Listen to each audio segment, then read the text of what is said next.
All right.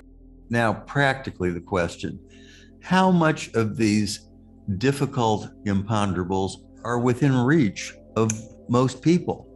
Yeah, that's a good question. I mean, we're talking about difficult philosophical problems that have been with us through the ages, and the greatest minds in history have struggled with them.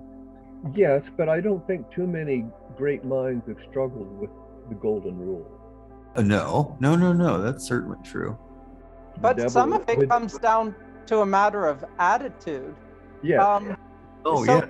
For instance, you mentioned that quote from Rabia, but on the other hand, there's another quote I have from one of the Orphic poems that says, God realizes himself through the gods and man. Yeah. And so that's so much more positive. Yeah. I mean, Christianity has a hobbled version of that in the Incarnation, but you can't use that to explain our bad behavior. Well, no, but that particular incarnation did say no one is perfect except the Father. Yes. Yes. So, it's a question of curiosity and goodwill. If you have neither, you're just going to be buffeted around your life like a pinball. I mean, honestly, if you don't really know what you're doing or why you're doing it, you're a mark for the fraudster. Rather than sometimes looking at things in terms of philosophy, because as you mentioned, great minds have discussed these things for thousands of years and they're going to keep discussing them. But instead, I'm thinking, why don't we look at it mythologically? We live in a very connected world. And I don't mean connected by the internet. I mean, we've always been connected between other human beings, between the world, between the plants and so forth. And mythologically speaking, you could, for instance, look to that part of the Odyssey where Odysseus's crew slaughtered the cattle of Hyperion, the sun god, and then the crew in turn had to suffer their fate because of that. I think maybe it's not so much original sin that we have to deal with, but simply that we act poorly and then have bad things happen to us in result. Not necessarily because God punishes us, but just some sort of form of karma. And I think that truly is the case, because things were never perfect. People always acted poorly, but when there were fewer people and when things were more harmonious, there tended to be more of the good to balance out the bad. Yeah, and there wasn't so much so-called bad in simpler civilizations. And of course, we do have a human flaw that we tend to want to say the cause of the problem is over there. Right. You have to find somebody to blame because you can't look at yourself. Now, is that principle or tendency essentially Western? Does one find that, this is an honest question, I don't know. Was one find that in indigenous cultures or in Asian cultures? I don't think there's one without it, but it's not so extreme some of the time. Because so many other cultures don't have the notion of individual salvation like Christianity does. Well, anyway, just a question, just curious. Yeah, well, there are differences. Asian culture tends to be more introspective, not explicitly, and it's like when SARS came around, the Asian countries just masked up. They have more sense of being part of a greater whole. And, we're the terminal case of individualism here. Good way to put it. I would say that right now, we as a world are very, very religiously impoverished because we're so dominated by one way of viewing things. Yeah. In the Western world, you have largely just Judaism, Christianity, and Islam. All the indigenous religions have been wiped out. But yet, on the other hand, the great Chinese religions have been wiped out and replaced with the Western ideology of communism. And then Buddhism has shrunk a great deal, and Hinduism has been affected greatly in the popular version of the religion due to hundreds of years of colonialism, again, from the West. Okay. So you actually really only have one dominant viewpoint, which all traces itself back to, Judeo-Christian civilization, and that impoverishes us. I have nothing against Christianity, Judaism, or Islam, but I think that is one way of viewing things among many, and I really think we should be more pluralistic. Yeah. And, of course, any way of viewing things imposes a limit on what you're going to view. Well, at least we know who to blame. That's right. That's what's important. It does feel good, doesn't it?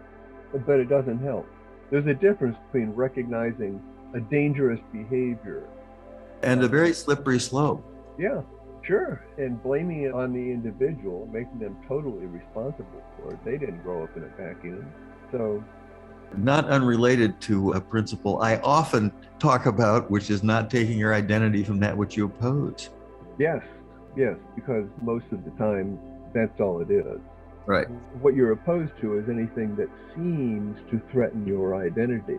So whatever you've already identified becomes a kind of poison or a kind of dulling of the sense of discernment.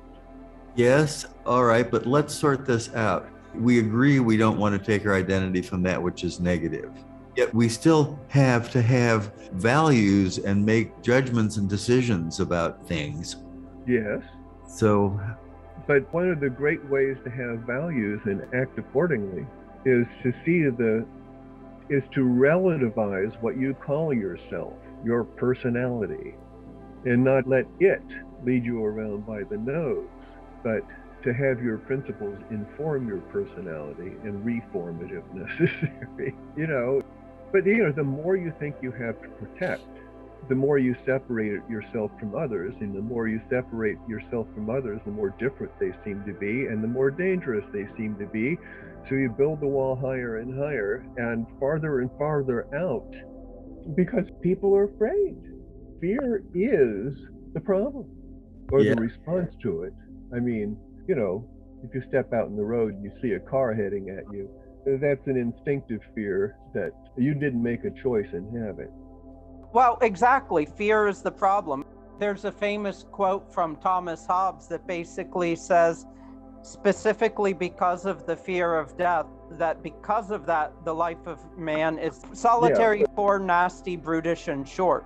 And it's that way because of the fear. Yeah, that's right. Yeah, exactly. It's all about fear. There's a movie I like that I'm sure I've mentioned before, but maybe not on these Zooms. There's a film, Defending Your Life. Yes. It has Meryl Streep and, who is the other? Anyway, some well-known people in it. I think Lily Tomlin makes an appearance. Really? In a classic cameo making fun of herself, I believe. Well, yeah, why not? It's perfect. But the whole point of the plot is that the goal is about not being ruled by fear. Perfect love casteth out fear, right? So the less fear you have, the more perfect you are, or the more love you have room for. Fear is the problem. Pointing outwardly and assigning blame, first identifying the cause of your fear to be some object out there. And as I say, there are instinctive cases where you react as if you are afraid, but you don't get the amount of time, luxury time, in order to really experience your fear. After the fact, you can say, boy, that was scary, but the danger is gone. We haven't heard from Seda Zainab for a while. Well, I have been listening and smiling, but if I have to add anything, it's just that, things are not supposed to be black and white. There's always mystery to how things are. And instead of putting a focus on making decisions or doing something, I think sometimes, or in fact, all the times, we have to just be and let things happen sometimes.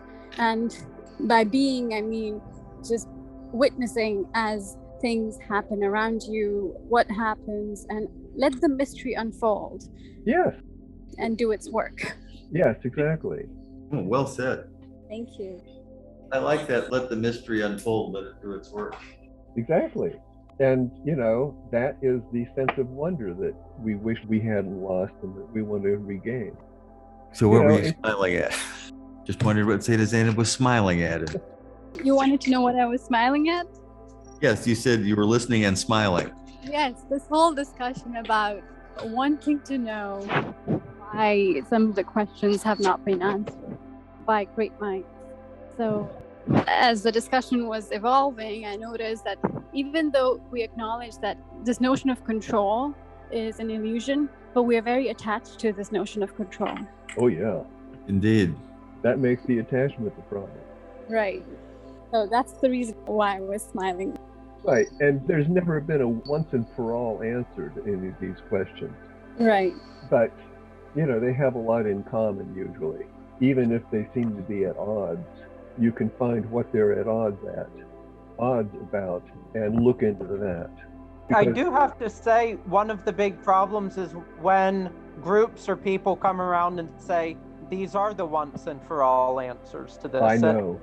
And generally, that's what they tend to say. But some of the better thinkers have said, this is provisional, or here's what I'm putting forth, but what do I know? Yes. But they're rare. Well, it's true. Humility is pretty rare. But, you know, to think that you have an answer once and for all means that you think you have nothing to learn, which is pretty arrogant. All right. Thank you, everybody. Inshallah, we'll meet back here Tuesday, if not before.